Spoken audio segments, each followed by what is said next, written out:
मनापासून स्वागत करते। मी गिरीश जोशी सरांना विनंती करते की त्यांनी आपले स्वागत गीत सादर करावे।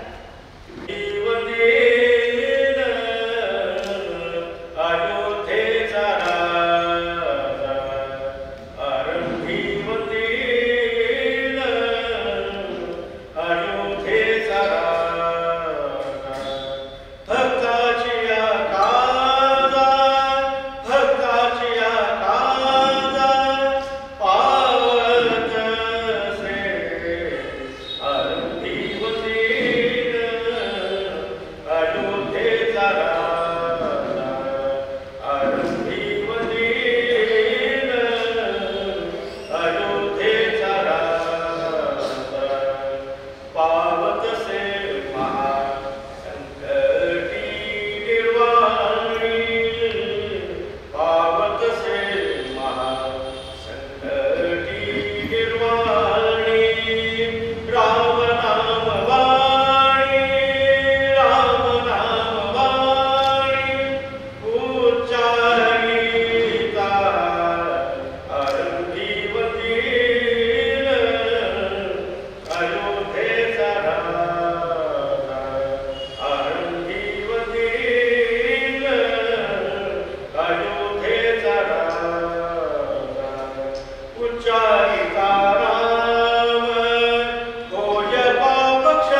या संत साहित्याबद्दल आणि त्याच्या प्रेमापोटी उपस्थित राहिले आपण सगळे बंधू आणि भगिनी.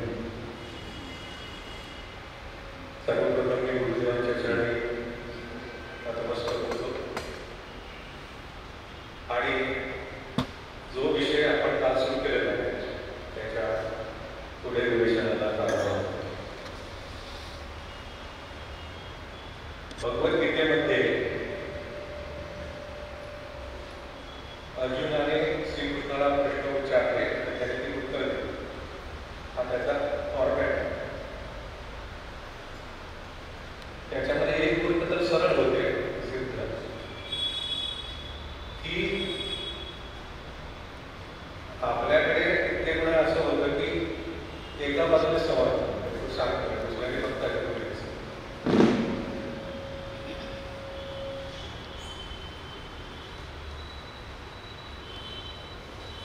तर ती पद्धत काय आपल्याकडे आपल्या तत्वज्ञानाच्या अभ्यासामध्ये मान्य केली नाही. सद्गुरूकडनं ज्ञान मिळवण्यासाठी परिप्रश्नेन सेवया असं म्हटलं. म्हणजे आपल्या मनातील प्रश्न सद्गुरूला विचारावे आणि सद्गुरूने त्याची उत्तर द्यावी अशा पद्धतीने तो संवाद केला. हे आज सांगण्याची गरज काय आहे. कित्येक वेळेला असं होतं की ते सांगतात त्याच्यावरती प्रश्न काय विचारायचे काय झालं त्याच्याबद्दल काय नाही. तर असं काय नाही. आपली परंपरा तशी आहे की प्रश्न विचारावे आणि त्याचे उत्तर घ्यावे आणि या पद्धतीनेच भगवद्गीता आपल्या समोर आलेली आहे. आता त्याच्यामध्ये प्रश्न कसे विचारावे, केव्हा विचारावे आणि नेमके कसे विचारावे हे सगळं त्याला शिष्याला माहीत असणं अपेक्षित आहे. आणि अर्जुन हा एक अत्यंत सरळ बुद्धीचा बुद्धिमान असा शिष्य आहे आणि त्यामुळे तो जे प्रश्न उपस्थित करतो त्याच्यापैकी काही प्रश्न तर विलक्षण ताकदीचे खूप महत्वाचे आहेत असं मला वाटतं. त्यातला एक महत्वाचा प्रश्न असा आहे. हा तिसऱ्या अध्यायामध्ये आपला प्रश्न आहे की अर्जुन असं विचारतो की ज्ञानी माणूस सुद्धा पाप करतो. त्या श्लोकाचं भाषांतर भगवद्गीतेमध्ये गीताचं जे भाषांतर वेगामध्ये केले ते तुमच्यासमोर ठेवतो. मनुष्य करीतो पाप कोणाच्या प्रेरणेने आपुली नसता इच्छा वेठी सदरी लागते. तो पाप नुसतं करत नाही. जणू काय त्या माणसाला वेठीच करतो. आता आपल्याकडे वेठी कामगार ही पद्धत नाही पण पूर्वी वेठीच म्हणजे काय कंपल्सरी करणं, आपल्या ताब्यामध्ये गुलामी ठेवणं आणि त्याच्याकडनं पाहिजे ते काम करून घेणं हा वेठ कामगाराची पद्धत दुसऱ्या काळात होती. जसं वेठी धरण्यासारखा माणूस म्हणजे जणू काही कंपल्शन झालेला नाही, जणू काय बलात्कार झालेला नाही. अशा पद्धतीने माणूस पाप करायला काय करतो, कुठल्या प्रेरणेमुळे तो पाप करतो. आता हा प्रश्न खूप महत्वाचा आहे की माणूस पाप जे करतो कोण त्याच्या पाठीमागे दोष काय, कुठल्या दोष करतो पाप. आपल्याला माहिती आहे की असं भगवद्गीतेच्या संदर्भामध्ये जी अनेक प्रश्न उपस्थित केलेले आहेत त्याच्यापैकी एक प्रश्न असा आहे की भगवंताने हिंसा करायला सांगावी काय, हे योग्य आहे काय. किंवा दुसरा एक महत्वाचा प्रश्न असा उपस्थित केला जातो की भगवंताने हे सगळं अर्जुनाला सांगायचे म्हणजे समजा दुर्योधनाला सांगितलं असतं पुढे काय युद्ध वगैरे झालं असतं. पण आपल्याला सांगायला पाहिजे की हे गोष्ट प्रयत्न केला होता की नाही. भगवंताने हा प्रयत्न केला. भगवान शिष्टाईसाठी अर्जुना पांडवाची बाजू घेऊन गेले कौरवांकडे आणि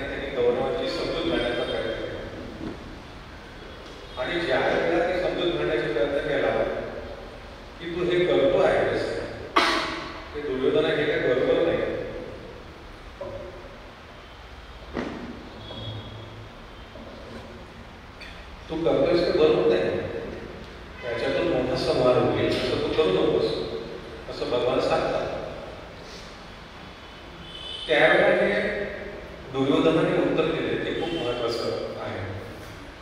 दुर्योधन काय सांगतो? जानामि धर्मं न च मे प्रवृत्ति, जानामि धर्मं न च मे प्रवृत्ति, जगन्य धर्मं न च मे निवृत्ति, केनापि देवेन हृदयस्थितेन यथा नियुक्तोऽस्मि तथा करोमि. तू काय सांगतो की मी धर्म जाणतो. तुम्हाला एक वेळ सांगतो ना, धर्म काय आहे मी जाणतो, परंतु त्याप्रमाणे वागण्याची माझी प्रवृत्ती होत नाही. मी अधर्म काय आहे ते पण जाणतो, परंतु त्याच्यापासून मला निवृत्ती घ्यायचं वाटत नाही. माझ्या हृदयामध्ये कुठेतरी देव आहे, तो याप्रमाणे मला सुचवतो म्हणून नाही करतो. आता बघा, म्हणजे माणसाला कर्तव्यापासून माणूस दूर जायला लागला की माणूस त्याला वेगवेगळे आपण म्हणतो ना की त्याचं समर्थन करतो, आपल्या कृतीचं समर्थन करतो.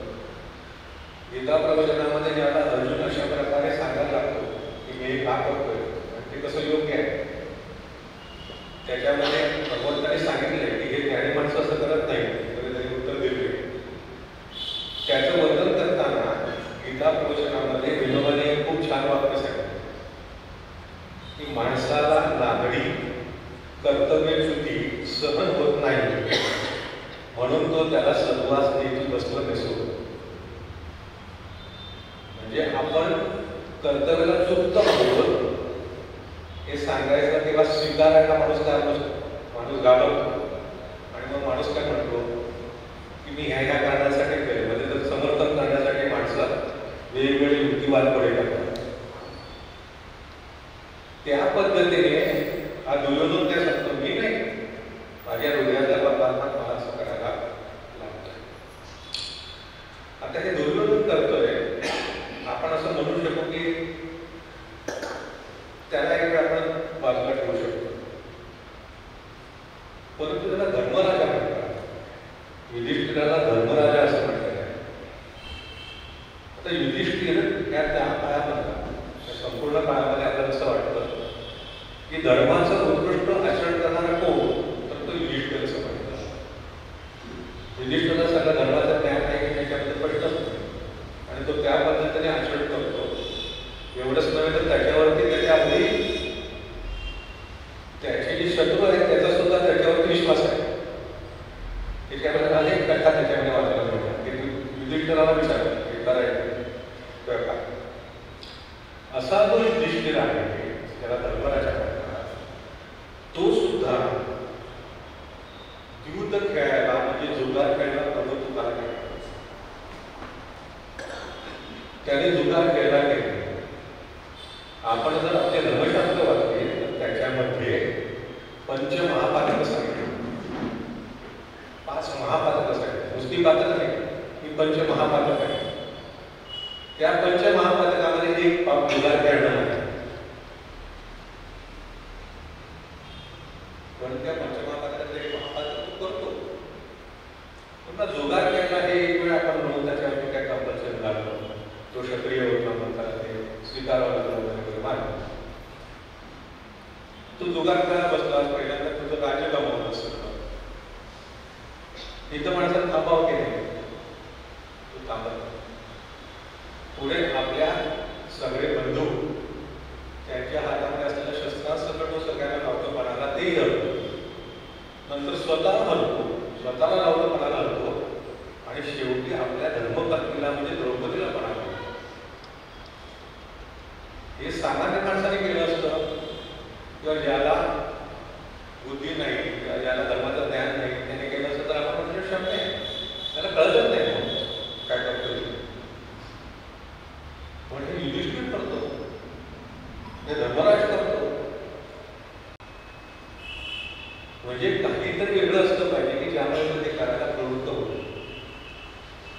तो नेमका प्रश्न अर्जुनाने विचारलेला की माणूस ज्याला कळतं की हे करणं चूक आहे, हे करणं वाईट आहे, तरी माणूस ते करायला का बोलतो? त्याला कळतच नाही, त्याचा प्रश्न नाही. कळत असताना माणूस का ते करतो? आणि त्याचं हा प्रश्न ज्यावेळेला विचार करायला त्यावेळेला भगवंताने उत्तर दिलेलं आहे ते अत्यंत प्रसिद्ध उत्तर आहे.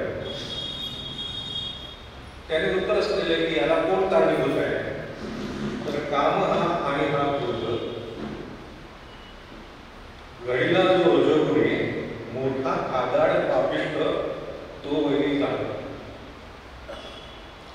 आपल्या मनामध्ये दोन विकार जे अत्यंत खादाड आहेत आणि अत्यंत पापिष्ट आहेत ते माणसाला पापकर्म करायला प्रवृत्त करतात. त्यांच्यावर तुमचं जर नियंत्रण नसेल तर माणूस पापकर्म करतो. म्हणजे किती ज्ञान असू दे, परंतु जर हे प्रबळ झाले म्हणजे थोडक्यात आपण म्हणतो की विकार ज्ञानाला सुद्धा झाकून ठेवू शकतात, एवढे ते प्रबळ आहे. ज्ञानेश्वर माऊलींनी ह्या विकाराचे याच ठिकाणी वर्णन करताना अतिशय अप्रतिम अशी ओवी लिहिलेली आहे. ज्ञानेश्वर माऊली यांच्याबद्दल काय म्हणतात की हे ज्ञान निधीचे जग, विषय दरीचे वाघ आणि भजन मार्गीचे मार्ग मार्ग. माऊली काय सांगतात? तुमच्याकडे ज्ञान निधी आहे, ज्ञान आहे त्या माणसाकडे, ज्ञानामध्ये श्रेष्ठ आहे, परंतु तो भुजंग बसलेला आहे ज्ञानावर, तो त्याचा उपयोग करा देत. तुमच्या ज्ञानावरती त्याचा उपयोग तो करा देत नाही, साठवलेला आहे वापरायला देत नाही. या ज्ञानाचा वस्तू वस्तूचा भुजंग आहे. विषय तरीचे वाघ, विषयामध्ये म्हणजे माणूस विषय दिसला की तो पकडायला जातो. कशामुळे? काम आणि क्रोधामुळे. आणि पुढे पुढे कसं म्हणजे लोकांची अशी समजूत असते की भक्ती मार्गात गेल्यानंतर त्या काही अडचण येणार नाही. तर ज्ञानेश्वर माऊली असं म्हणतात की भजन मार्गाचे मार्ग मार्ग आहे, भजन मार्गाचे सुद्धा हे मार्ग आहे. कितीही श्रेष्ठ भक्त असला आणि त्याला जर हे विकार असतील तर तो त्याला त्या पद्धतीने हे आपल्याला सगळं सांगण्याचं कारण असतं की आपला जो काल विषय सुरू झालेला आहे त्याच्यामध्ये काम आणि क्रोध त्याचा उल्लेख येतो सुरुवातीलाच. माणसाची मनाची घसरणूक कशी होते हे सांगताना काय सांगितलं? तर विषयाचे करी ध्यान त्यास तो संग लागला, संगातून कुठे काम क्रोध कामाचा केला. सुरुवात अशी होते की एका विषयाबद्दल माणसाला तो विषय समोर येतो, मग पंचज्ञानामध्ये रत्न पूर्ण येईल. काल आपण त्याची सगळी चर्चा केली. 5 ज्ञानांना कुठल्याही तुम्हाला ज्ञानेंद्रियाला तो विषय समोर येईल. तो आला की त्याचं चिंतन सुरू होतं, त्याचं चिंतन सुरू होतं. विषयाचे करी ध्यान समज. काल मी उदाहरण सुरुवात केली होती की कॉलेजमधला तरुण मुलगा आहे आणि अनेक मैत्रिणी आहेत सगळे बघतात, परंतु एक मुलगी बघितल्याबरोबर त्याला असं वाटतं की ही सुंदर आहे, ही खूप सुंदर आहे अशी बघून तो त्याचं चिंतन काढतो. आता बघा लक्षात घ्या की लोकांना म्हणतो ती सुंदर आहे. सौंदर्य हे त्या वस्तूमध्ये असतं, व्यक्तीमध्ये असतं, काय पाहणाऱ्याच्या नजरेत असतं. कुठलीही व्यक्ती किंवा वस्तूला असे गुण असत नाही. चांगलं किंवा वाईट हे गुण वस्तूला नसतात, व्यक्तीला नसतात, पाहणाऱ्याला. म्हणजे बघा सौंदर्य ही तर पूर्णपणे आपल्या संस्काराचा भाग असलेली गोष्ट. म्हणजे तुम्ही चीनमध्ये गेला मधली सुंदर मुलगी कशी असणार? तर ती बुद्धी असली पाहिजे. म्हणजे ती बुद्धी राहावी म्हणून पायामध्ये विशिष्ट प्रकारचे बूट वापरले जातात. तिचं उंची वाढू नये, ती बुद्धी असली पाहिजे, नाकाने चड्डी असली पाहिजे. आता हे काय आपल्याकडे काही सौंदर्य असतात आणि त्यांचे डोळे बारीक असतात. हे तिथले निकष आहेत. आपण म्हणाल हे काय सौंदर्य आहे. तुम्ही आफ्रिकेमध्ये गेला तर ते म्हणणार की जाड ओठ हे सौंदर्याचं लक्षण आहे. म्हणून ओठ जाड होण्यासाठी मोठी मोठी वजनं आपल्या ओठाला ते लावतात. ओठ जाड मोठा. जगभर पातळ ओठ हे सौंदर्याचं लक्षण आहे. केवळ आफ्रिकेमध्ये जाड ओठ हे त्याचं सौंदर्याचं लक्षण आहे. म्हणजे आपण असं म्हणू शकतो की भारतीय माणूस आफ्रिकेमध्ये जी मुलगी लोकांना वेळी करू शकते ती भारतामध्ये फक्त वेगळ्या माणसाला आकर्षित करू शकते. आपल्या सौंदर्याची व्याख्या केली आहे. त्याला काय आपण सुंदर म्हणणार नाही. यामध्ये एक खूप सुंदर कथा अशी आलेली आहे.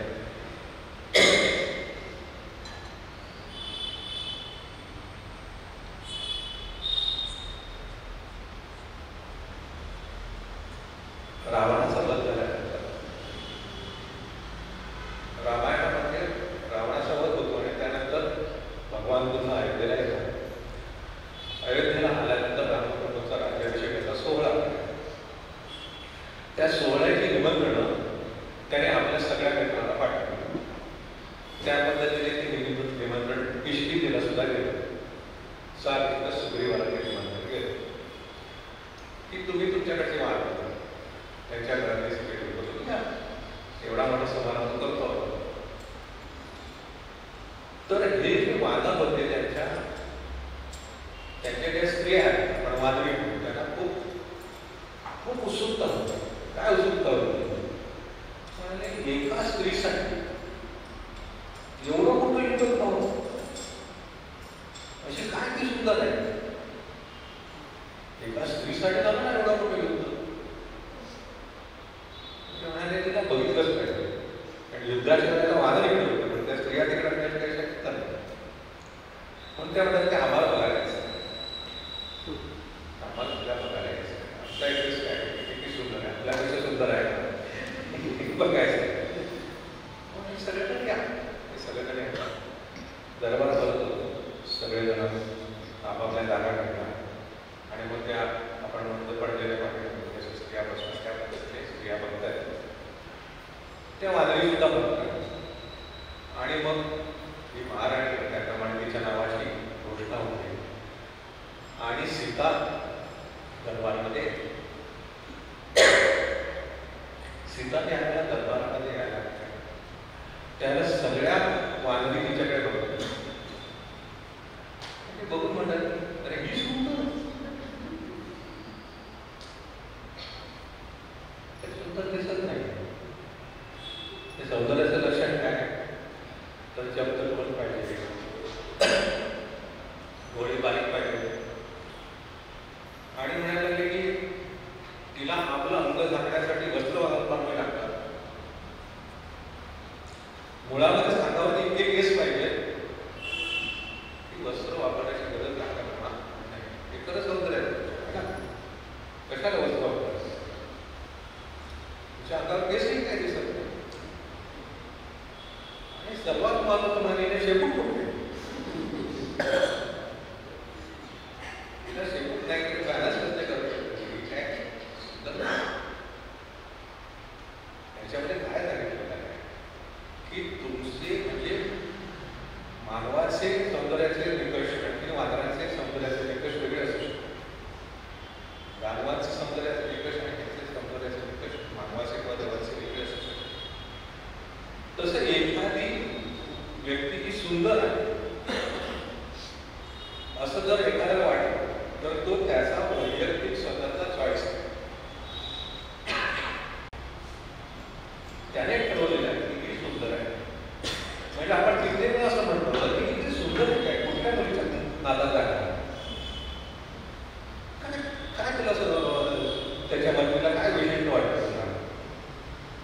असे प्रश्न विचारले जातात ना मित्रमैत्रिणी म्हणजे काय नाचू लागला तरी तो काय आहे भगवान आहे काय आहे तो, पण त्याचे निकष हे पूर्णपणे वेगळे असू शकतात आणि त्यामुळे विषय समोर आल्यानंतर त्या विषयामध्ये त्या विषयाचं तो चिंतन करावा. थोडस हा विषय जो आहे त्याच्याबद्दल आपण थोडा विस्ताराने मी काल तुम्हाला म्हटलं की माणसाला असं वाटतं की आपलं सुखासाठी प्रत्येकजण धडपड होत आहे आणि माणसाला असं वाटतं की सुख हे विषयामध्ये आहे. म्हणजे हा जो मुलगा असेल त्याला असं वाटतं की ही मुलगी मला मी आहे, तिच्याबरोबर माझा विवाह झाला तर माझं जीवन सुखी होईल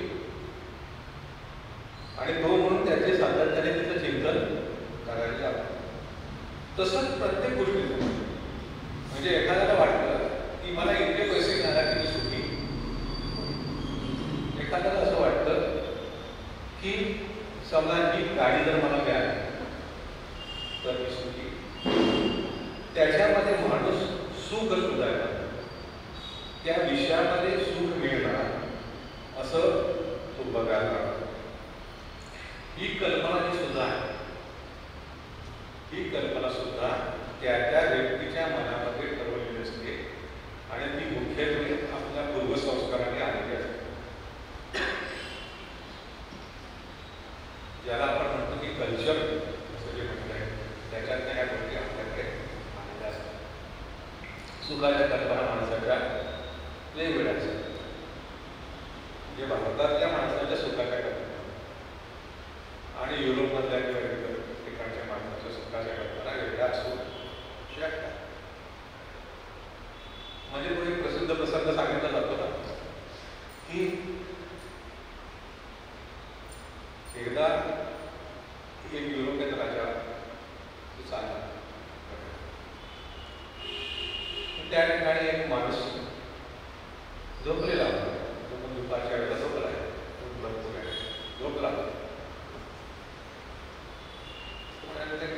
काय झोपला आहे आता मला सूर्य 10-11 वाजता झोपलेला आहे की काम करायची वेळ आहे, आपण काम केलं पाहिजे.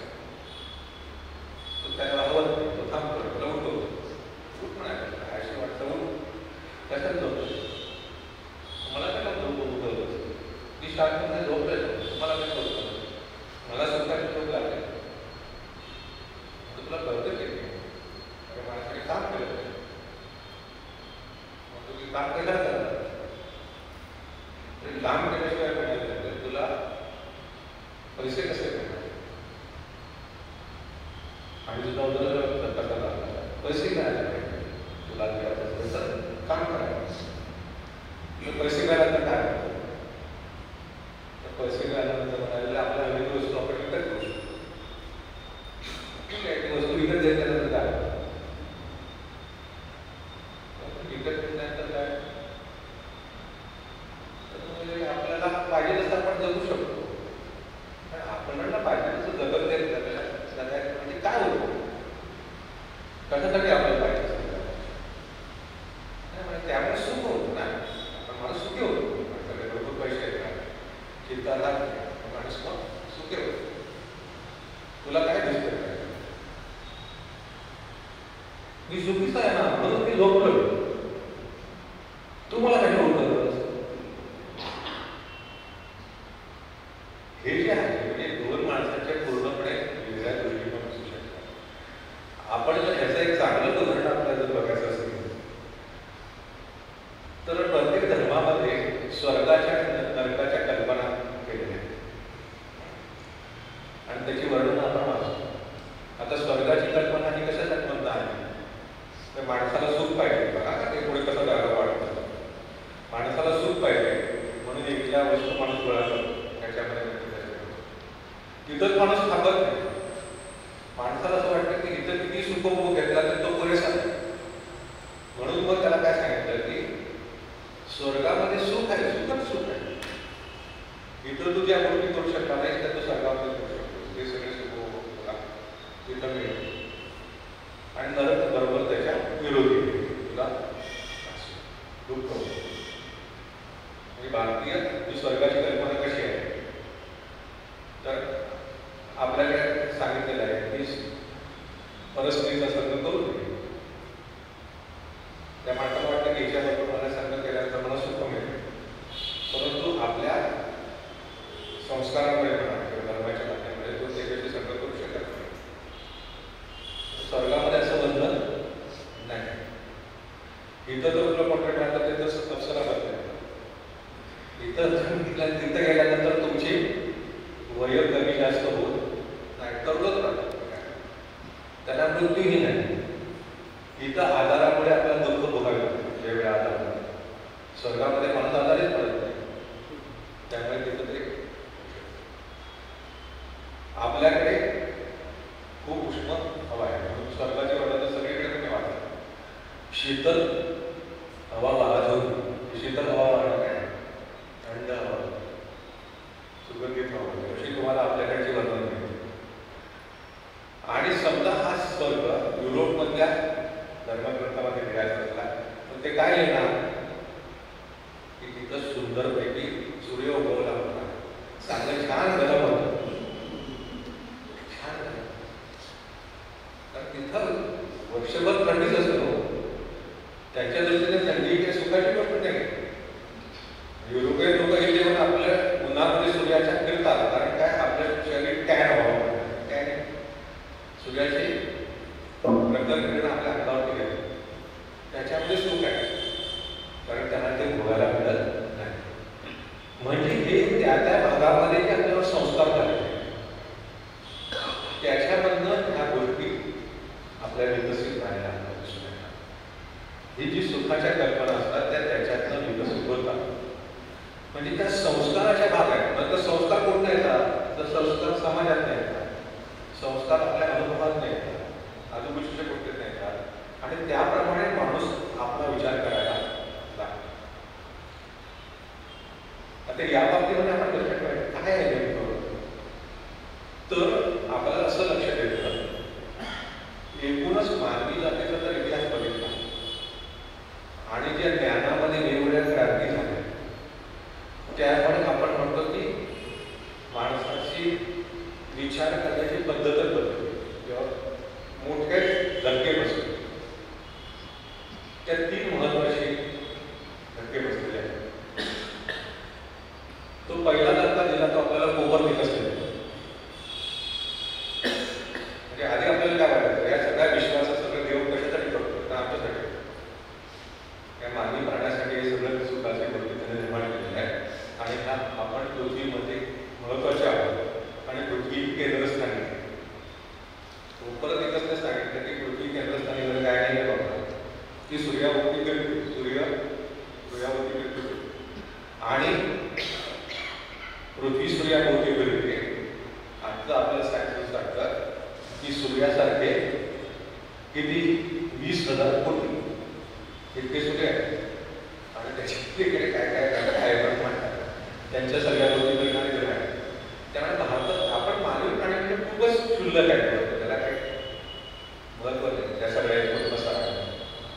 पहिला धक्का बसल्यानंतर माणूस काय म्हणजे काय आपलं महत्व खूप कमी झालं आणि सांगितलं. त्याचा सगळा संघर्ष त्याच्यामध्ये धर्माचा आणि जी विशेषतः देवाकोपर्निकसने हे सांगितलं त्याचा आणि तिथल्या चर्चेचा मोठा संघर्ष झाला. तो सगळा संघर्ष काही आपला विषय नाही, परंतु हा मोठा धक्का सहन करायला खूप काळ जावा लागला. नंतर गॅलिलिओने तेच सांगितलं, गॅलिलिओला असं झालं वगैरे वगैरे. हे सगळं झाल्यानंतर आपल्याला पुढे असं सांगण्यात आलं, बायबल असं सांगतो की माणूस कसा, पुरुष कसा निर्माण झाला, तर पुरुष हा इज इमिटेशन ऑफ गॉड, देवाची इमिटेशन. आणि स्त्री कशी निर्माण झाली, तर पुरुषाच्या गर्भेपासून निर्माण झाली. हे त्याचं इंटरप्रिटेशन म्हणजे तो महत्वाचा आहे. देवापासून आला म्हणजे आपण थेटपणाचे देवापासून आम्ही सगळेजण देवापासून निर्माण झाले. हे आपलं जे थिंकिंग आहे त्याला आपल्याला माहित आहे की गांधीचे धक्का डार्विनचे उत्क्रांतिवाद पाडला आणि त्याने असं सांगितलं की तुम्ही कोणापासून निर्माण झालेला माकडापासून तुमची उत्क्रांती झालेली आहे. म्हणजे आपण माकडापासून त्या माकडा तरीही माणसाने आपलं महत्व कमी करायचं ठरवलं. माणसाने पुढचा युक्तिवाद काय आहे? ॲरिस्टॉटल नावाचा एक प्रसिद्ध तत्त्वज्ञ होता. त्याने असं सांगितलं की man is a rational animal. Man is an animal but is a rational animal.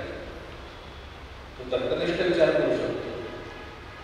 तर्कनिष्ठ विचार पद्धतीने तो आपलं आचरण करतो. त्यामुळे तो श्रेष्ठ आहे इतर प्राण्यापेक्षा.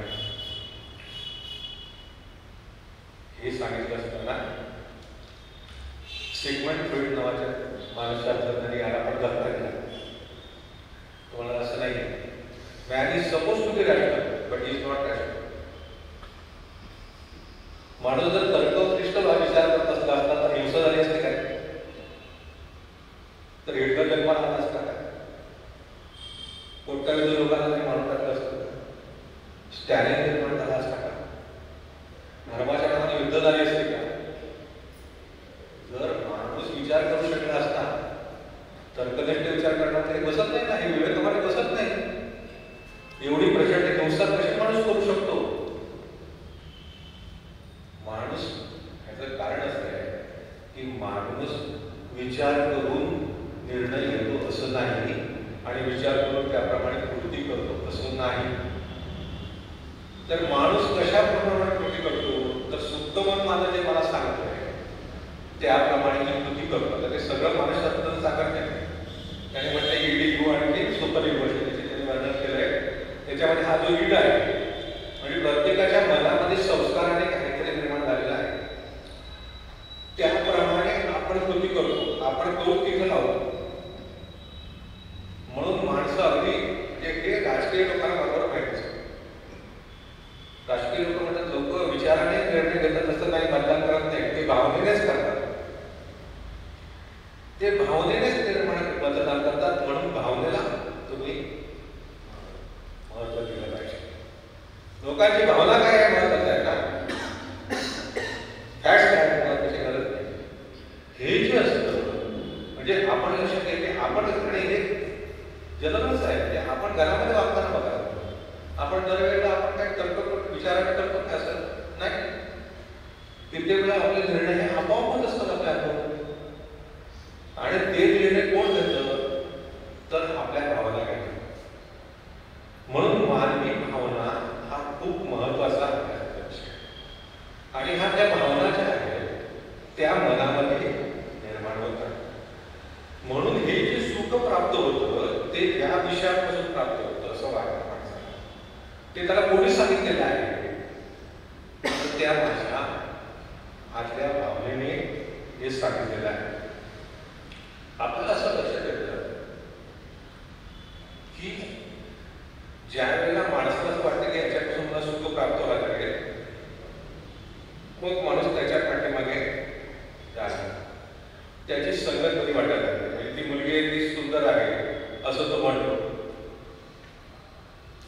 तो विसरून जायचा प्रयत्न करतो परंतु ती पुन्हा पुन्हा त्याच्या मनामध्ये यायला लागते. मग त्याची संगत शोधण्यासाठी वेगवेगळे ऑकेजन शोधून काढतो.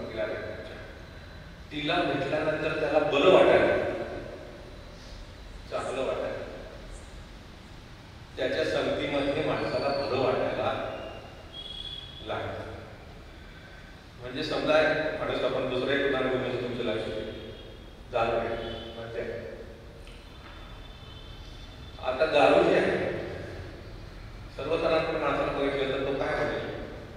ते वास पाहणे ठीक आहे रोजच्या चांगली असते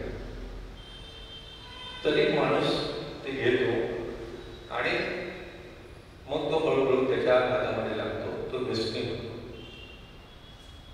आता माणूस व्यसनी होऊ नये. माणसं असं सांगतात की नाही हो मी तेव्हा ऑकेजनली घेतो. ऑकेजनली नेहमी नाही तेव्हा मी पार्टी करतो. जगभरचे तुम्हाला डॉक्टरांनी सांगतील या विषयाचे प्रश्न की असं जे सांगतात त्याच्यामध्ये म्हणालेलं आहे की 20%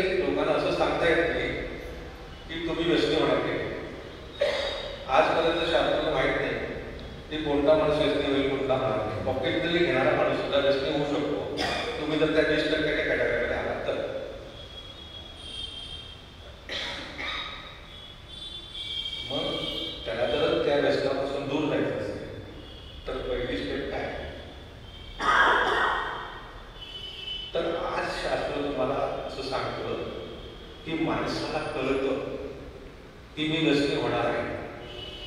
हे खूप महत्वाचं आहे. तेव्हा कळतं त्याला आपण व्यसनी होणार आहे. ज्या वेळेला तो घोट घेताना त्याला असं वाटतं की दिस इज समथिंग सुपर, हे काहीतरी आपलं पण नाही, मला एकदम मस्त वाटतं, घेतल्याबरोबर एकदम मस्त वाटतं, असं ज्यावेळेला त्याला वाटायला लागलं त्यावेळेला विचार करतो हो काय. कारण खरं काय की दारू माणसं का घेतात, कारण त्यांना त्यामध्ये असताना की मस्त वाटेल, त्यांना बरं वाटतं, मस्त वाटतं, शांत वाटतं.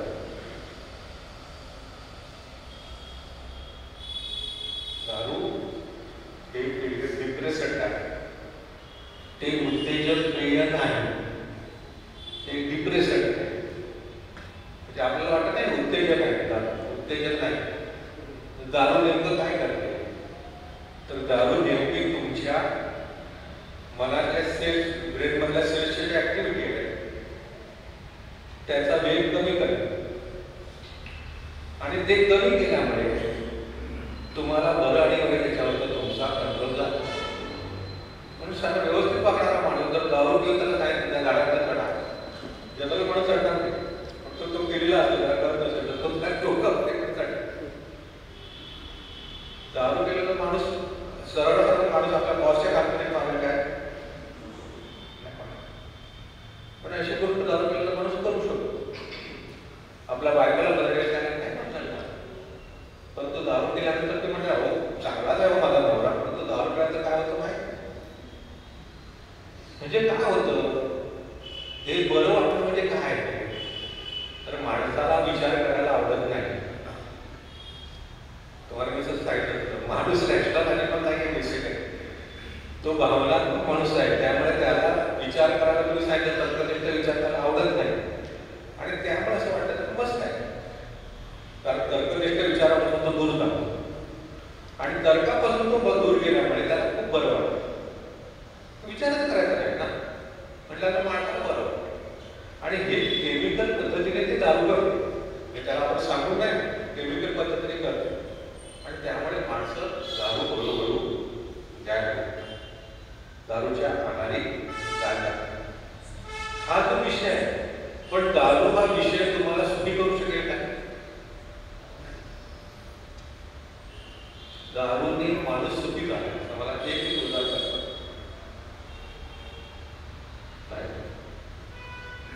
दारू तुम्हाला सुखी करू शकेल, तुम्हाला तात्पुरते त्या दुःखापासून दूर नेण्याचा प्रयत्न तुम्हाला, पण त्याचा धोका काय आहे, तुम्ही त्याच्या ट्रॅकमध्ये नेमके अडकले. हे नेमकं सांगतो भगवान इथे इथं हेच सांगताय की विषयांचे कधी ज्ञान त्याचा तो संग लागला, माणूस अटॅच होतो. संग लागल्यामुळे माणूस पकडला जातो, अटॅचमेंट वाढते. हे मला मिळालं पाहिजे असं विषयांमध्ये तो जायला, आणि त्यामुळे माणसाची वाटचाल सुरू होते. आणि हे करत असताना पुढे त्यांनी असं म्हटलंय की संघातून कुठेही काम, अटॅचमेंट नंतर त्याची अशी परिस्थिती येते की काम तयार होतं, म्हणजे डिझायर तयार. डिझायरचा शब्द त्याचा थोडक्यात अर्थ म्हणजे आय वॉन्ट दॅट, मला ही गोष्ट कमी.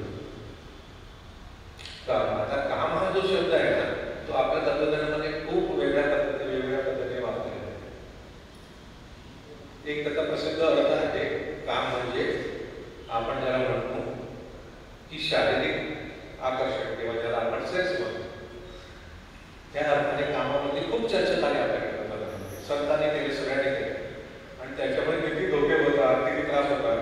सध्या मी ते कोकणचा नावाचं एक चॅनल आहे, त्याच्यामध्ये व्हिडिओ सिरीज करतो तुम्हाला माहिती आहे, त्याच्यामध्ये नाथाने थट्टा नावाचं भारू ठेवलं. अशी ही थट्टा भल्याशी लागली थट्टा, तुम्ही कदाचित ऐकलं असेल, शाळेत सभेमध्ये खूप छान काढले. त्याच्यामध्ये त्यांनी जी उदाहरणं दिलेली आहेत त्याच्यामध्ये त्यांनी देवता बसवलेलं नाही,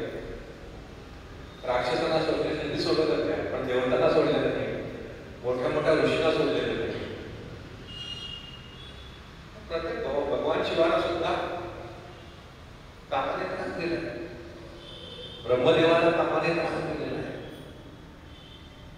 ऋषींच्या बाबतीमध्ये तर कितीतरी उदाहरण आहे. नाथाने दिलेलं उदाहरण आहे, पण तुम्हाला मी उदाहरण सांगतोय, तुमच्या लक्षात येईल की किती ताकदवान आहे. महाभारतात आपल्याला प्रसिद्ध उदाहरण माहिती आहे की सत्यवती मत्स्यगंधा ती सुंदर होती, परंतु तिच्या शरीराला माशाचा कांडा असायचा. पराशर त्यामध्ये सांगितलं. आता पराशराचा अधिकार बघितल्याशिवाय आपल्याला लक्षात येते. पराशर प्रकरण काय आहे? पराशर हे वशिष्ठांचे नाव. वशिष्ठ ऋषी यांचा जो मुलगा होता, त्या मुलाला युद्धामध्ये तो मारला गेला तेव्हा त्याला ठार मारलं होतं. त्याचं नाव शक्ती. त्या शक्तीला मारला. शक्ती त्याच्या अनेक भावंडांना मारला, 100 होते, सगळ्यांना मारला. त्यावेळेला त्याची पत्नी बरोबर होती आणि ज्याला वशिष्ठ पुढे वेदरूचा सांगताय आपल्या वेदांना, त्यावेळेला तिच्या गर्भातून वेदरूचांचे आवाज आले. हे काय कुठला आवाज? तर आपले सुरू बरोबर आहे. त्याने काळजी घेतली आणि तिचा जो पुत्र झाला तो म्हणजे पराशर. आता हा जो पराशर आहे त्याला विलक्षण सगळं ज्ञान आहे. जन्मतः हे सगळं ज्ञान घेऊन आलेलं आहे आणि त्याला वशिष्ठांसारखा आजोबा घरात काय तेवढं ज्ञान आहे. तो तपश्चर्या करण्यासाठीच चालले, तपश्चर्या करण्यासाठी जातो. वाटेत त्याला सत्यवती दिसते. सत्यवती दिसल्यानंतर तो तिच्याकडे बोलतो. विषय पुन्हा लक्षात विषय त्याच्या मनामध्ये काम तो तिला बोलवतो आणि म्हणतो की मला इच्छा आहे तुझ्यावर. ती लाजते. ती म्हणते की असं कसं करणार. त्या परिस्थितीमध्ये मी विचारलं चल तो आपण म्हणायला की नदीच्या मध्ये जाऊ. ती उडी मारू शकत होते. नदीच्या मध्ये जाऊ, तिथं आपण संगम करू. तो तपस्वी असतो, सारा देखणा असतो. ती त्याच्याकडे आकर्षित होते. ती म्हणते ठीक आहे आपण जाऊ. तिथं आत गेल्यानंतर ती म्हणते अहो दुपारचे 12 वेळ आहे, त्यावेळेला कसं काय आपण संगम करणार. सूर्य हे कळत हे कसं करणार. तू काय करू. तो आपल्या तपोबलाने सूर्य लागतो. महाभारतात वर्णन काय आहे, तो आपल्या तपोबलाने पराशर सूर्य लागतो आणि तिच्याशी संग करतो. त्याच्यातनं ती बरोबर लागते. ती म्हणते आता माझं काय, आता तू तेच झाल्यानंतर तो भानावर घेतो. तो संघ झाल्यानंतर तेच संपलं, तो भानावर घेतो. म्हणजे आता अरे कसं काय त्याच्यामध्ये माहिती मी चालतो. मी म्हणतो माझं काय. ते म्हणते की तू काळजी करू नको. एक तर म्हणजे तुझा पुत्र झाल्याबरोबर त्याला मी घेऊन जाईल. माझा मुलगा येतो, मी त्याला घेऊन जाईल. दुसरी गोष्ट म्हणजे तुझा कौमार्य भंग होणार नाही. आणि तिसरी गोष्ट म्हणजे तुला आजपासून हा दुर्गंध येणार नाही. तर तुला एवढे ती सुगंधित होशील की 1 योजनपर्यंत म्हणजे काही महिन्यापर्यंत तुझा सुगंध बसेल. म्हणून तिचं नाव पण योजना करतात आहे. जी सगळी शंकराची कथा आहे ना, योजन त्यांचं नाव.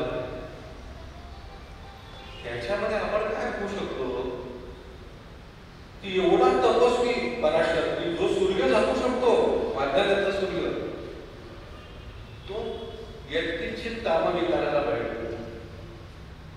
कामविकार किती ताकद वाढेल. आपण जे म्हणतो ना ज्ञानी आहे माणूस, त्याला सगळं कळतं, परंतु त्याला आपल्या विकारावरती आपल्या भावनावरती नियंत्रण ठेवते हे नाही. म्हणून वारंवार त्याचे सांगितले अरे हा विकार आहे ना, तो मनामध्ये आला की तुमचं काम. म्हणून काम म्हणजे हा जो प्रकार आहे तो मनामध्ये आला की तुमची काळजी काम विकार हे सेन्सिटिव्ह झालं. पण तो आपण असं म्हणू शकतो की कुठलीही वस्तू प्राप्त करायची इच्छा वस्तू कशाला आपण म्हणून ती समजा आपल्याला असं वाटतं की आपल्या बॉसने आपल्याबद्दल बरं वाटतं. ही अपेक्षा सुद्धा काम आहे. शब्द हा एक काय आहे विषय. ते शब्दामध्ये आलेली गोष्ट जी असते ती काम आहे. तर ह्या वेळेला मग कामाचा आणि क्रोधाचा संबंध काय.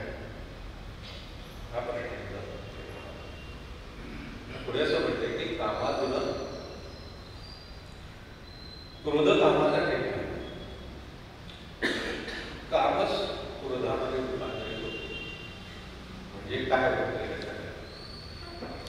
समजा की मुलगी त्याला म्हणते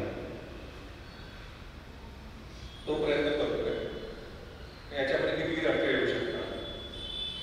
एक तर तिच्या आईवडिलांचे अडथळे येऊ शकतात, भावंडांचे येऊ शकतात,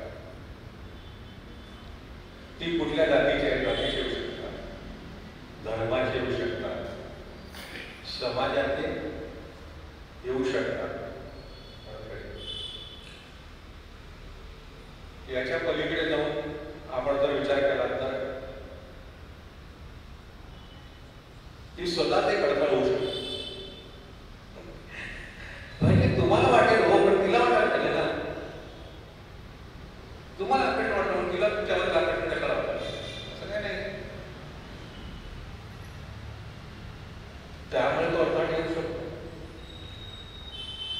आणि त्या पलीकडे जाऊन थोडासा वेगळा विचार करता असं लक्षात येईल की ज्यांना आपण एका बाजूने असं लोक म्हणतात की माणसाची डेस्टिनी किंवा नियती नावाची काही गोष्ट असते ती माणसाच्या यशापेशामध्ये कुठेतरी मध्येच येऊ शकते. तर तुम्ही नियती म्हणा किंवा दुसऱ्या बद्दल म्हणू शकता तुम्ही की दैवी आज्ञा काय होतं माहिती. दुर्योधनाचे सगळे सुखाडे होते म्हणत होतं की आपण ताकद वाढवतो एवढा अभ्यास नाही आणि त्यामुळे आपण जिंकणार. आणि कोण आहे आमचे सेनापती होता भीष्माचार्य. त्याचं कॅल्क्युलेशन अगदी बरोबर आहे. पण भीष्माचार्याला काय वरदान आहे मी म्हणणार माझ्या इच्छेशिवाय मला बरं आणि भीष्माचार्य त्यावेळेला सर्वात मोठा योद्धा मग कसा पराभव करणार होता. द्रोणाचार्य हे सगळं आहे. परंतु मध्ये कुठेतरी भगवान श्रीकृष्ण नावाचे अडथळा येतो सगळे युद्ध करतात. म्हणजे ह्याचा अर्थ असा नाही की तुम्हाला तुमची नियती कळेल. परंतु अशा गोष्टी अचानक माणसाच्या जीवनामध्ये बदल घडवू शकतात. माणसाच्या जीवनामध्ये अचानक पूर्ण बदल घडू शकतात. स्वामी विवेकानंदांच्या जीवनामध्ये अशी घटना आहे की स्वामी विवेकानंद यांचे वडील प्रसिद्ध लॉयर होते आणि जाहीर तारुण्यामध्ये आले असं ठरलं की ह्यांचा विवाह करायचा. तरुण मुलगा भेटला आहे कारण त्या बुद्धिमान आहे आणि त्यावेळेला लॉयर हे खूप प्रेस्टिजियस होते. खूप प्रेस्टिजियस होते. म्हणजे तो चांगला वकील होता. विवेकानंद कोरेड कसे होते माहिती आपल्याला ते झालेच असते त्याच्याबद्दल. तो उत्तम वकील होते म्हणून लग्न करायचं आणि त्याप्रमाणे मुली बघितल्या जातात की मुलगी पसंत होते आणि तिचा बाप असं म्हणतो की मी यांचा सगळा त्यावेळेला लॉयर व्हायचं असेल तर इंग्लंडला जायचं तिथं पदवी घ्यायची हा सगळा खर्च मी करेन. तसं त्या मुलीचा बाप म्हणतो एवढं चांगलं प्रपोजल आहे. हे सगळं ठरल्यानंतर उद्या साखरपुडा व्हायचा. विवेकानंदाच्या वडिलांनी त्यासाठी स्वतंत्र नवीन कोट वगैरे शोध घेतला आणि त्या रात्री विवेकानंदाचे वडील अचानक वारले. तो गोंधळ पुढे शिक्षणाचं काय शिक्षणाला किती वेळ लागला. तो मुलगाला ते पूर्ण करणार नाही तो परत येणार नाही आणि त्याला पुढे प्रॅक्टिस करणार नाही. त्यामुळे ते लग्न मोडलं. ती मुलगी वेळ लागली आणि विवेकानंदाच्या जीवनाचा पद पूर्णपणे वेगळा होता. अचानक घडलेली जीवनामध्ये घटना माणसाच्या जीवन पूर्णपणे बदलू शकतो. पूर्णपणे वेगळे बदलू शकतो. अशा कितीतरी घटना आपल्या पॉलिटिकल लाईफमध्ये आपण बघतो ना. संजय गांधी अचानक बदलले आणि हे होईल कोणाला वाटत नव्हतं. ज्याला भूमिपुरिया म्हणतात की इंदिरा एवढी ताकदवार होईल कोणाला वाटत नव्हतं. किंवा प्रमोद महाजन अचानक वाढले किंवा धनंजय मुंडे अचानक बदलले आणि महाराष्ट्र पॉलिटिक्स बदलले कोणाला वाटत हे कोणाच्या हातामध्ये नाही. असे घटना घडू शकतात पण त्याच्यावरती आपण डिपेंडंट राहू शकत नाही. वर्ष वर्षानुवर्ष लोक याचा प्रयत्न करतायत की हे आपल्याला कळायला पाहिजे.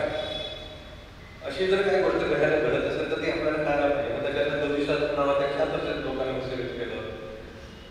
त्याची प्रचंड मोठी इंडस्ट्री आहे जगात, प्रचंड मोठी इंडस्ट्री आहे त्याची. पण हे कोणालाही कळत नाही, कोणालाही कळत नाही.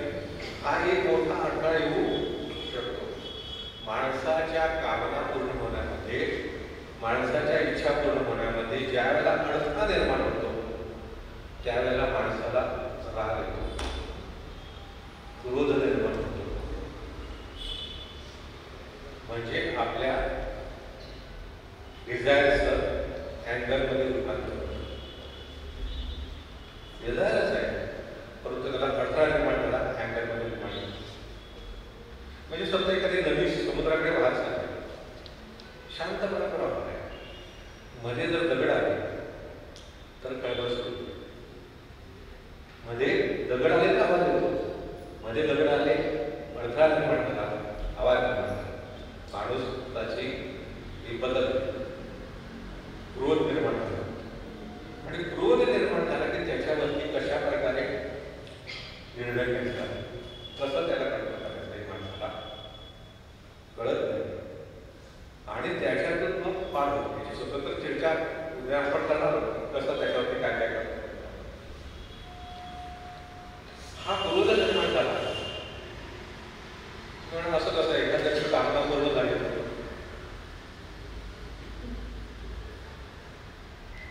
आपल्याला असं सांगितलेलं आहे, आपलं तत्वज्ञान असं सांगतं की 99% माणसाच्या इच्छा कामना पूर्ण होत नाही.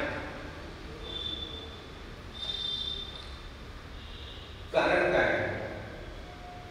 अर्थशास्त्रात एक प्रसिद्ध नियम आहे, wants are unlimited and the means to satisfy the wants are limited. आपल्या अनलिमिटेड आहे, माणसाच्या ज्या इच्छा आहेत अनलिमिटेड आहे. किती पाहिजे? अनलिमिटेड. एक पूर्ती आणखी दुसरी पाहिजे असं म्हणतात, अनलिमिटेड आहे.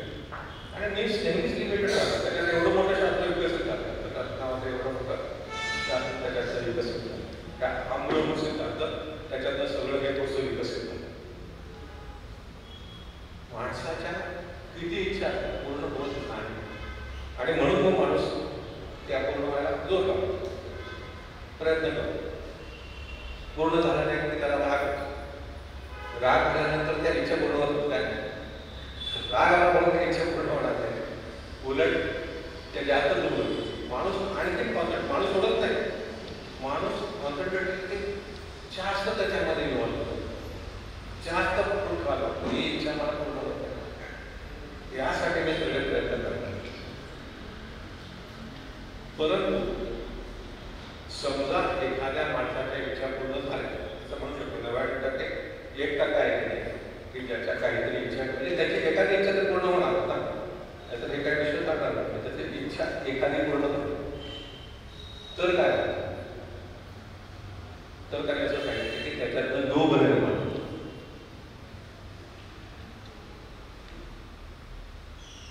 हे सर्कल संपत नाही. म्हणजे माणसाला पैसे मिळाले, माणसाला स्वतः आणखी मिळाले, हे पैसे मी दाखवून मिळाले, ते कोणाकडे जाता का मला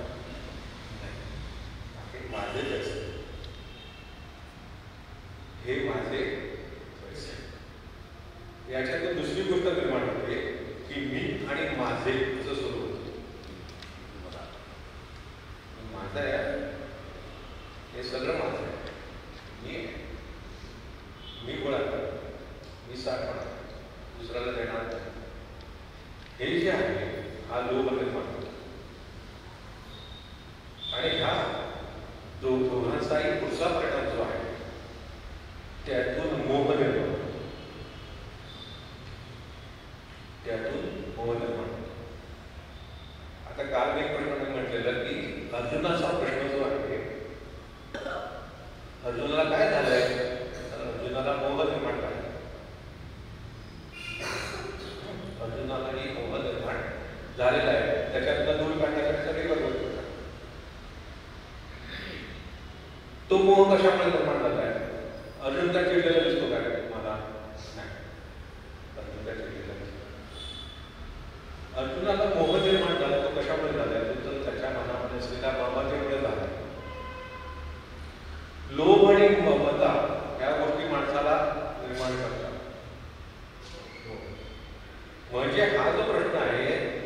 की भगवंताने कसं काही हिंसेचं तत्वज्ञान सांगितलं, हिंसा कर असं सांगितलं.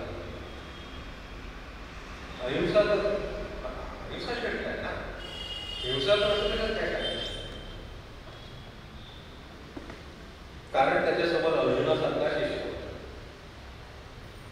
त्याच्यासमोर त्यांना सिद्धार्थ गौतम बुद्ध असतात. तर भगवद्गीता अशी सांगितलीस की काय भगवंताने नाही म्हणाले, जा तू, तुझा मार्ग तो योग्य आहे, त्या मार्गात तू चाल. पण तो अर्जुनाला ते सांगतात की तुझा धर्म काय आहे, तू क्षत्रिय आहे, तुझा धर्मच आहे, तू यांना मारलंच पाहिजे. कारण अर्जुनाने कितीही युक्तिवाद केला. काल तुम्हाला मी सांगितलं की त्याने असं म्हटलं की हे माझे गुरु आहेत, हे माझे वडीलधारे आहेत, माझे कुटुंब आहे, त्यांना मी कसं मारू. अर्जुनाचा कसा आहे प्रश्न, आतापर्यंत यांना हरवले आहे, मान्य आहे, मी युद्धामध्ये त्यांना आताही हरवू शकतो, पण आता मी त्यांना जिवंत सोडू शकत नाही. मला ना फारच मारावं लागेल आणि मी ह्यांना कसं मारू, मी गुरु हत्या करू काय, मी ह्यांना मारू कसं असं जो ते म्हणतो. त्याच्यामध्ये एक शब्द सातत्याने अर्जुनाचा येतो.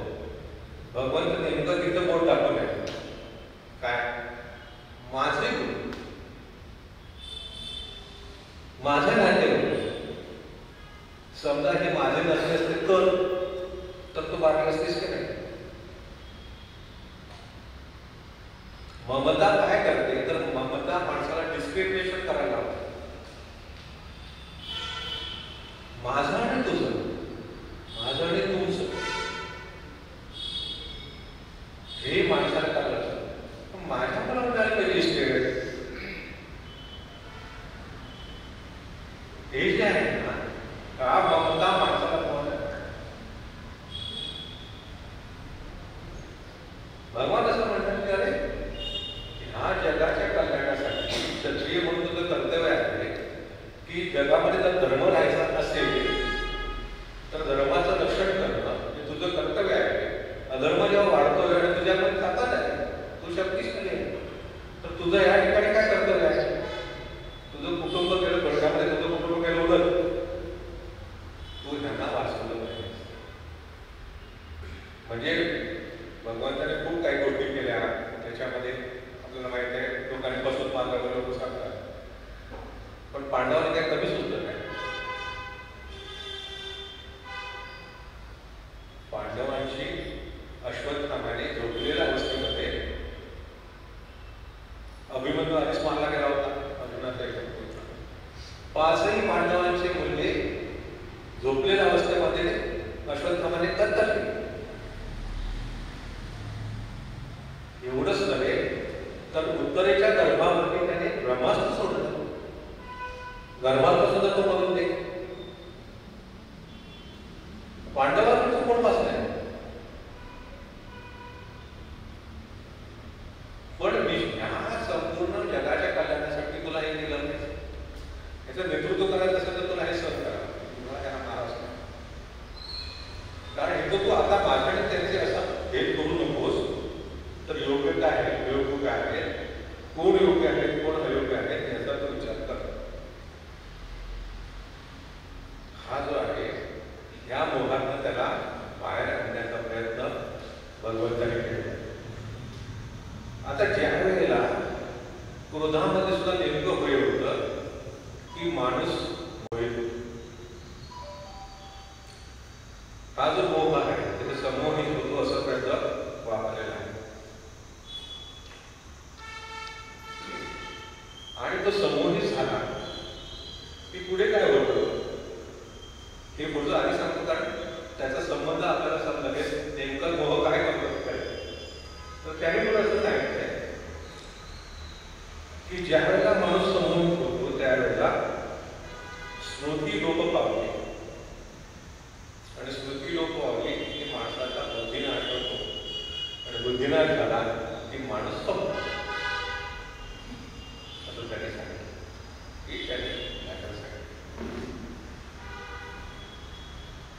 समोहित झाला माणूस. मोह असं म्हणलं की क्रोध जो आहे ना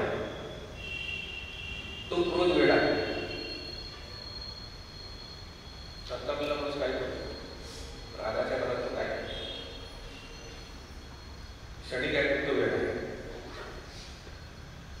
मोह मात्र आंधळा आहे. मोह कसा आहे? आंधळा आहे. म्हणजे काय होतं? धृतराष्ट्र, ज्ञानेश्वरांनी धृतराष्ट्राचं वर्तन फार सुंदर केलं. सुरुवातीलाच पहिला श्लोक काय म्हणतात? धृतराष्ट्र वाच धर्मक्षेत्रे कुरुक्षेत्रे समवेता विश्वा मामका पांडवा किमपूर्वत सज्जन. हा जो प्रश्न तिथे कसा आहे? धृतराष्ट्र वाच पूर्वगीतेमध्ये एवढंच धृतराष्ट्र वाच. धृतराष्ट्र वाच्या पद्धत ज्ञानेश्वरांनी कसं म्हणतात? तरी पुत्रस्ने हे मोहित धृतराष्ट्र अति प्रचलित सांगवा पांडवा सांगे मातू कुरुक्षेत्र संजय सांगे मातू कुरुक्षेत्र. त्याने एक त्याला आणखी शब्द जोडला. पुत्र स्नेहाने मोहित झालेला धृतराष्ट्र. पुत्र स्नेहाने मोहित झालेला धृतराष्ट्र. त्याने प्रश्न विचारले. आता हे जे मोहित होणं आहे, आता धृतराष्ट्र आला आहे डोळ्याला कुठेतरी आला, पण तो केवळ बाहेरच्या डोळ्याला आला नाही, तो अजूनही आला. अजूनही त्याने पुत्र स्नेहाचे मी आपले डोळे झाकून ठेवले. आपल्या मुलांचं कल्याण व्हायला पाहिजे, माझ्या मुलाचं कल्याण व्हायला पाहिजे. तर शब्द कसा आहे? मामका पांडवाचे हे माझे आहे का? त्याला पूर्ण कॉन्फिडन्स आहे का? म्हणजे युद्ध जिंकणार म्हणजे दुर्योधनापेक्षा अजून किती काळ मला वाटतं की त्याचा दुष्टात त्याला वाटतं. त्याचं खूप वर्णन ज्ञानेश्वर माऊलीने धृतराष्ट्र जो रंगवलाय तो ज्ञानेश्वरीमध्ये वाचण्यासारखा आपला दोन रंग. ज्ञानेश्वर माऊलीमध्ये एक एकदा असंजय असं सांगतो की अरे काय सांगितलं भगवंताने, परंतु ह्या महाराजाने काय ऐकलंच नाही. तो कुठे दुसऱ्या बाहेर गावी गेला होता किंवा रेडा ज्याप्रमाणे डुंबत राहतो, त्याला बाकीच्या जगाचं भान नसतं, तसं म्हणायला लागलं की मी हे सगळं सांगतोय पण ह्याच्यावर परिणाम होत. म्हणजे आपण लक्षात घ्या, भगवद्गीता हे अर्जुनाला सांग आणि त्याच्यामध्ये जर मोह नष्ट झालं, तीच भगवद्गीता त्याच वेळेला धृतराष्ट्राने ऐकली गेली. धृतराष्ट्रावर काय म्हणतात? धृतराष्ट्राचं मोह काही केलं दिसत नाही. आपल्याला असं लक्षात येतं की धृतराष्ट्र जो आहे त्याला माहित आहे की आपला मुलगा चुकीचं वागतोय. धृतराष्ट्राचं कॅरेक्टर असं नाही की वारंवार सातत्याने लक्षात येते की आपल्या मुलगा बरोबर वागत नाही,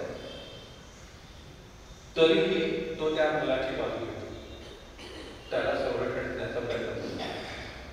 धृतराष्ट्राने जर ठरवलं असतं झालंच नसतं घेतलं. एक लक्षात घ्या की धृतराष्ट्र राजा आहे, दुर्योधन राजा नाही आहे. पण तो आपल्या मुलाला सगळं सपोर्ट करतो, सातत्याने सपोर्ट करतो. अनेक मुलं करतात ते त्या त्यावेळेला धृतराष्ट्राने परवानगी घेतली, धृतराष्ट्राने दर वेळेला घेतली. एक कशामुळे होतं की माणूस ज्या वेळेला मोहग्रस्त होतो त्यावेळेला तो आपल्या विश्वाची निर्मिती करतो.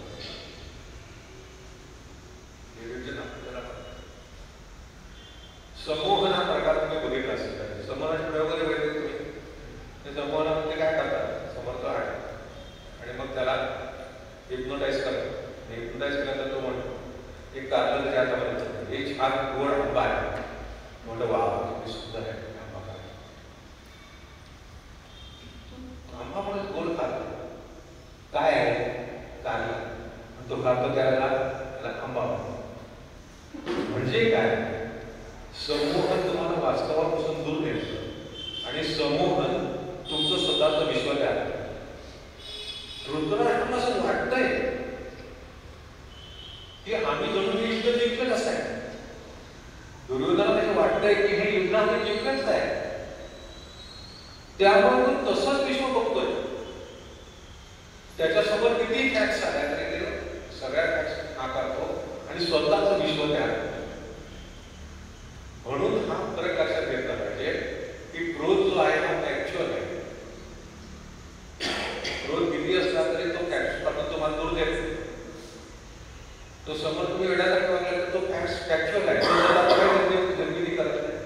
पण त्याचं मोहामध्ये रूपांतर झालं की माणूस स्वतःचं विश्व वेगळं बघायला लागतो. मोह हा निर्विषय आहे. मोह तुमच्या समोर वेगळं विश्व तयार करतो, तुमच्या मनामध्येच वेगळं विश्व तयार करतो. मी असं होणार तसं होणार, ते शेठ प्रसिद्ध गोष्ट आहे ना, गोष्ट जाण्याची आवश्यकता नाही. त्याला असं वाटत असतं की त्याला खूप मुलं असतात आणि तो त्याला एकदा एक म्हणतो की तो म्हणतो की ही मणकी मी घेणार, मग अनेक मणक्यांचा व्यापार करणार, व्यापार केल्यानंतर मला इतके पैसे मिळणार आणि मग किती आपण मुलं कशी सुखी होणार आणि मग चिडून तो लाच मारतो ते मणकावर बसले. हा जो शेखशिरीपणा आहे हा मोह आहे. आपण डेड ड्रीमिंग म्हणू शकतो. तेव्हा माणूस आपलंच विश्व तयार करतो. किती भयानक आहे हे विश्व तो तयार करतो. मला आश्चर्य वाटतं की भगवद्गीतेमध्ये एवढं सायकॉलॉजी एवढं व्यवस्थित सांगितलं आहे. नेमकं काय होतं लक्षात घ्या. मोह निर्माण होतो त्यावेळेला तुमची स्मृतीवरची पकड नाहीशी होते. स्मृती काय आहे? स्मृती हे फॅक्ट्स आहे. अक्युम्युलेशन ऑफ फॅक्ट्स म्हणजे स्मृती ना. तुम्ही माहिती गोळा केली ना, ती सत्य माहिती गोळा करणं म्हणजे स्मृती ना. ती जी स्मृती आहे ती काय आहे? हे जे आहे ह्या फॅक्ट्स पासून डेड ड्रीमिंग मध्ये तुम्ही दूर जाता. ते फॅक्ट्स नाकारता, स्मृती नाकारली जाते. आणि स्मृती ज्याला तुम्ही नाकारता त्यावेळेला माणसाचा विवेक जातो. कारण तुम्हाला निर्णय तो माणूस रॅशनल म्हणतात तो कशावर अवलंबून आहे तर आपल्या स्मृतीवर अवलंबून आहे. माणसाची जर स्मृती नसेल तर माणूस खरं काय खोटं काय योग्य काय अयोग्य काय हा निर्णय कळणार कसा? त्या स्मृतीच्या आधारे आपण ठरवणार. म्हणून नेमकं हे सांगितलं की स्मृती भ्रंश होतो आणि स्मृती मोठ झाला की बुद्धिनाश होतो आणि बुद्धिनाश झाला की माणसाचा विवेक संपतो. आणि जिथं विवेक संपतो तिथं माणूस संपतो, तिथं माणूस होणार नाही. ही सगळी डायलॉग सांगितली. ह्याच्यामध्ये काही व्यवसाय काय आहे त्याचा विचार आपण उद्या करूया. आपल्याला मला मी म्हटलं आपल्याला वाटतं किती वर्षापूर्वी हे सगळे सायकोलॉजिकल कन्सेप्ट एवढ्या व्यवस्थित म्हणजे आजही त्याचप्रमाणे होतं. त्याचप्रमाणे माणसाचं स्मरण होतं. हे सगळ्या टप्प्याने व्यवस्थित त्यावेळेला तुमच्या समोर ठेवलेलं आहे आणि त्याच्यावरती आपण जितकं चिंतन करू त्यावेळेला आपलं लक्षात येतं की आपण उद्या हे थोडं समजून घेऊया आणि त्याच्यातून बाहेर पडण्याचा मार्ग पाहिजे मुख्य समजायला पाहिजे. त्याचं चिंतन आपण उद्या करूया. आज मी इथं थांबतो. या ठिकाणी बोलून त्याबद्दल आपल्या आभार मानतो. तुम्ही सगळ्यांनी शांतपणे ऐकून घेतलं. मी म्हणतो सर हे मी काही बोलत नाही. जे काही संतांनी सांगितलं मी मला बारा तेव्हा त्याने सांगितलं तुमच्यापर्यंत मला जे काही कळलं सांगितलं त्यावरती मी मला जे काय करणार नाही तुमच्यापर्यंत पोहोचवण्याचा प्रयत्न आहे.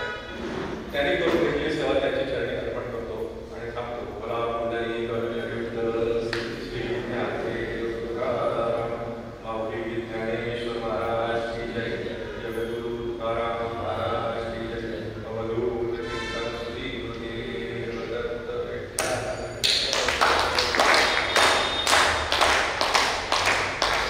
आणि क्रोधाचं प्राबल्य वाढलं की माणूस कसा घसरतो, त्याचा विवेक कसा नष्ट होतो.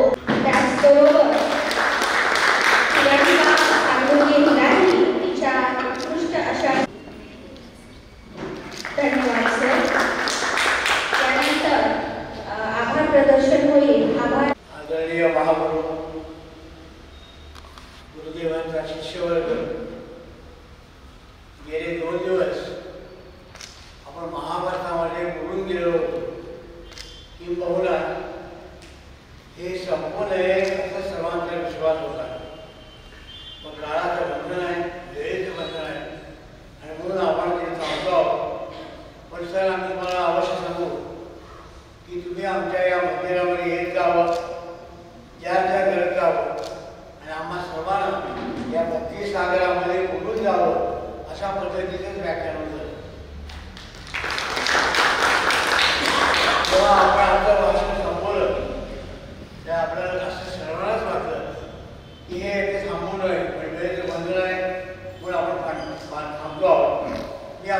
अशी विनंती करेन की गुरुदेवांच्या आवारामध्ये जेव्हा आपण हा भक्तिरस मांडता तेव्हा सर्व आम्ही भक्त मंडळी त्यात बुडून जातो आणि आम्हाला असं वाटतं की हे व्याख्यान संपवणे किंबहुना आपण देवाच्या सेवेमध्ये गुंतून जावं असा त्याचा विचार म्हणजे आपल्या सर्वांच्या वतीनं आपला आभार मानतो आणि हा असाच आपला संवाद पुढे चालू राहावा अशी विनंती करतो.